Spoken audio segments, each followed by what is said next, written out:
Hi guys, I'm really sorry I'm not in again today and I wasn't in at the beginning of the week. Unfortunately, I'm having to self-isolate at home, but I wanted to speak to you and talk through some of the things that I was going to talk to you about in today's lesson. So last lesson, I asked you to do a number of things. I asked you to prepare your stages for your lino print. Unfortunately, we're going to have to leave that until after half term, until I'm back in school, and I'll go through that process with you. However, you need to continue to work on your piece of propaganda, and this is going to be really the final outcome for this project. And we will finish, as I said, the lino print after half term. So, what is a piece of propaganda? So, by definition, it's a piece of information, usually of a biased or misleading nature, used to promote a political or a point of view, a political cause or a point of view, sorry. I'm asking you to produce a piece of propaganda that relates to your chosen society. The message should communicate something that exists in your world. I want you to use primary images, so it doesn't have to be your leader in this one. It might be the people in your world. It could feature the leader.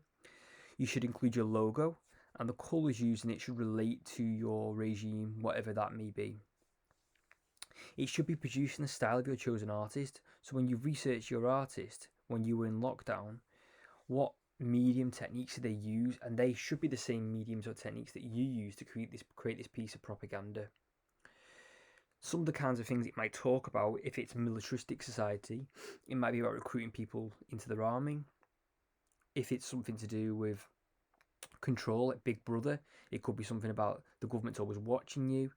It could be about encouraging people to do certain things. Obviously, there's bits of propaganda going around now, looking at kind of, make space, all of that stuff the government are about COVID.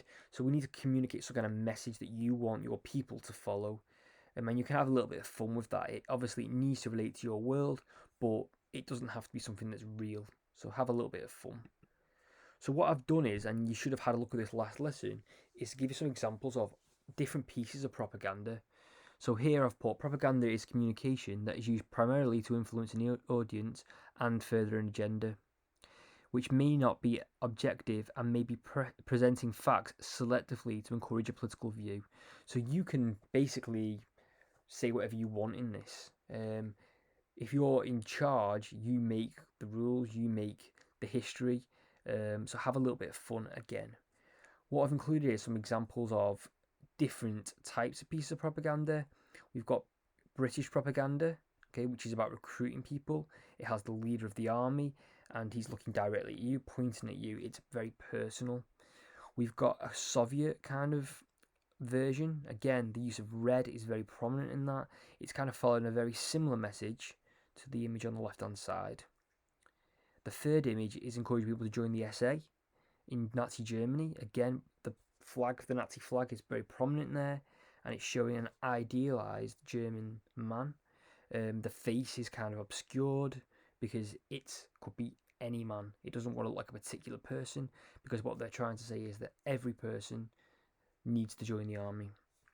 We've got a bit of satire here where somebody's taking on the representation of Barack Obama that was created by the artist that we looked at the other week, and they are giving him a long nose like Pinocchio, and got the word lies there. Shepard Fairey, I couldn't think of his name, it's just come to me.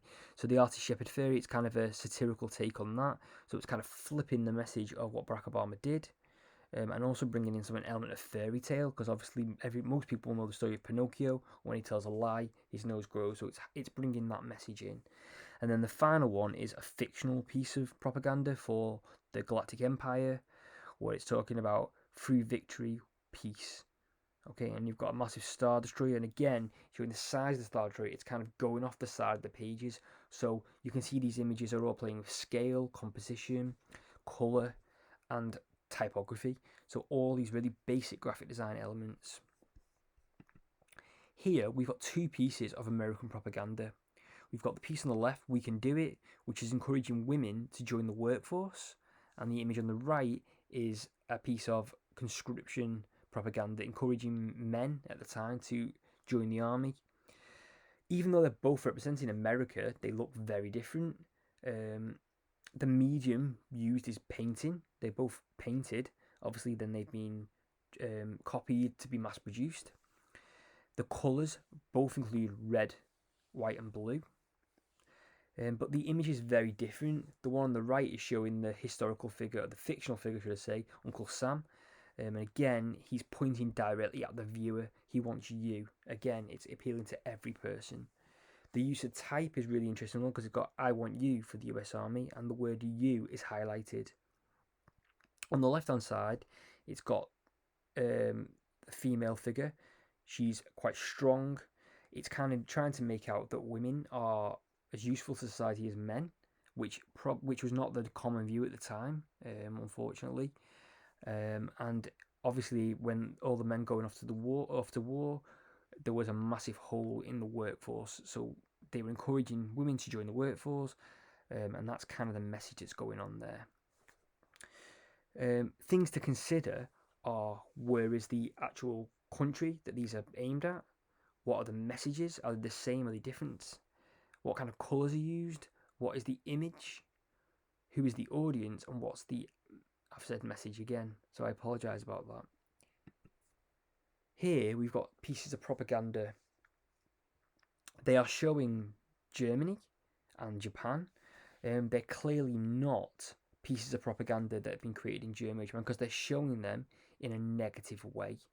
So on the far left, we've got an example of Hitler, and he's shown as a savage with long fingernails, hairy arms, blood, and he's eating skin off the bones.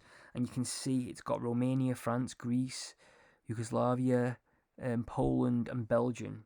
So he's basically eating at the carcass of Europe, and he is this savage.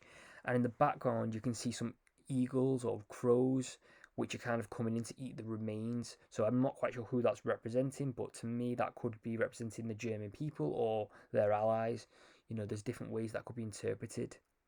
In the middle, we've got another example, which is kind of harkening back to Germany's role in both wars. So obviously, Nazi Germany was during the Second World War, which is the figure in the front ground, and in the background, there's an example of a German soldier from the First World War wearing the kind of the pointy helmet, and it's saying we beat them before, we'll beat them again. And again, another thing that's quite interesting about this is the way that it uses the word rather than beat them. So it's making it sound kind of like appealing to the everyday person. On the far right, again, we've got another example of dehumanizing of these characters. So we've got got Hitler, and we've also got a Japanese general. I'm not quite sure who it is, but again, it's quite a stereotypical view of the Japanese person. And we've got the saying this time: our carelessness, their secret weapon. So we need to keep our information secret. And again, that one says it's for the US Department of Agriculture. So it's a US piece of propaganda.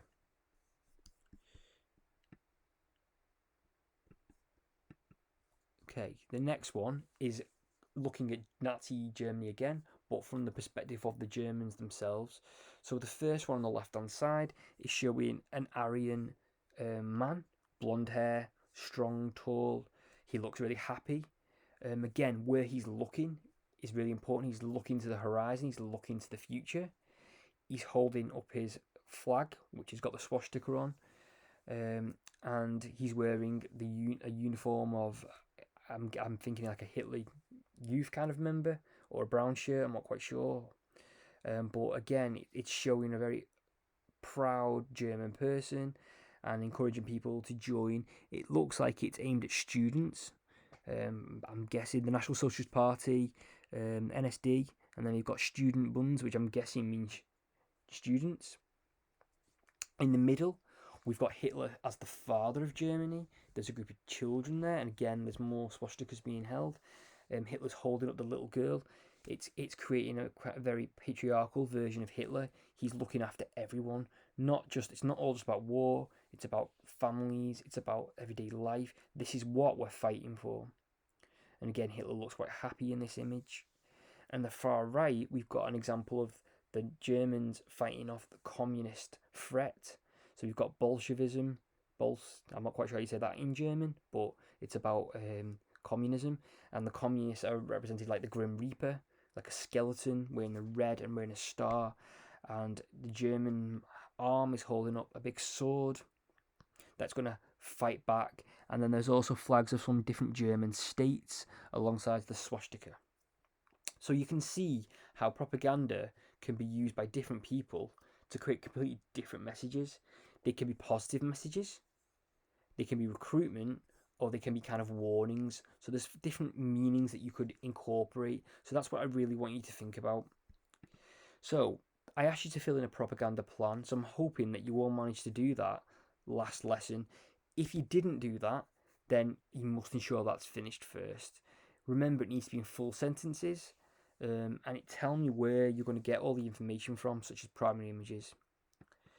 If you, after this discussion from me, your ideas changed a bit, go back and update this. So the top things it's asking you for is the topic. So what is it actually going to be doing? Is it going to be recruiting for the army, producing a positive image of the regime, or trying to get people to do something in particular, like donate money to charity or something like that, depending on what your world is? I want you to tell me who the target audience is. So is it aimed at men, women? Is it aimed at both? Is it aimed at children? Is it aimed at people who might know information? What is it aimed at? The concept should be a little bit more in detail. So how are you going to get across that topic? Okay, what are you actually going to show me in there? Are you going to show me the leader, being a father figure? Are you going to show me the army marching off to battle? What are you actually going to show me in your piece of propaganda? What colours are you going to use? And again, these should all relate back to your logo, to your mind map. What are the colours that represent your regime? And then finally, what message, what is it going to say? Because if you look at all the pieces of propaganda, they include an element of typography. So all of them have that, because obviously it's a visual impact, and then you can look at it and get further information. So what are you actually going to say in that piece of propaganda? The next thing I asked you to do, and again, you may have started this last lesson, you may not have done, is produce 6 planning drawings.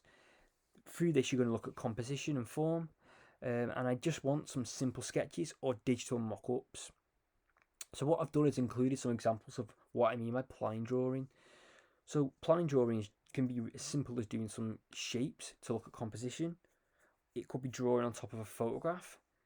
You could be doing really simple drawings like this, okay, where you've got like a square rectangle written on a piece of paper, and then really simple sketches of the form that's going to go on there. You may include bits of typography. Okay, so is it going to be on an angle? And they should all be honing in on one idea. They don't all need to be different. I don't want to see one with the leader on, one with the people on, one with children on. If it's about children, about encouraging people to have children, they should all focus on the same theme. If it's about recruiting to the army, all the 6 ideas should relate to recruiting in the army. I've also put some more examples. So you could take primary images, you can do some drawings based on them. You could do some more sketches. You might just use shapes to represent it. You could cut images up and kind of mock it up together. Again, rectangles and squares, but you could create a key. So you might say this is the logo, this is the soldier, this is the gun, and just use shapes which you could label as a key. You could incorporate the rule of thirds. If we're talking about composition, you could do different ideas where you're looking at just where that fits on the rule of thirds. Okay, the next step is to produce that outcome. Unfortunately, because I'm at home, I haven't got any examples of other people's pieces of propaganda, but you all have an idea now how to use Photoshop, how to use Illustrator. You need to realise whatever your idea is and produce a final outcome. And that should be presented in your folder. So as I said last week, your folder should be starting to look like this. You should have your mood board in there. You should have your thumbnails of your logo. You should have your finished logo. You should have your leaders' photographs. You should have the plan for your lino print. And you should have your leader's portrait. Obviously, we've not had time to do these yet, but we will do them after half term. If you have any questions, please send me an email and I'll get back to you as soon as possible. I'm really sorry again that I'm not in, but I did want to speak to you all and give the opportunity to kind of explain what I would have gone through in a lesson with you today. And I will see you all soon.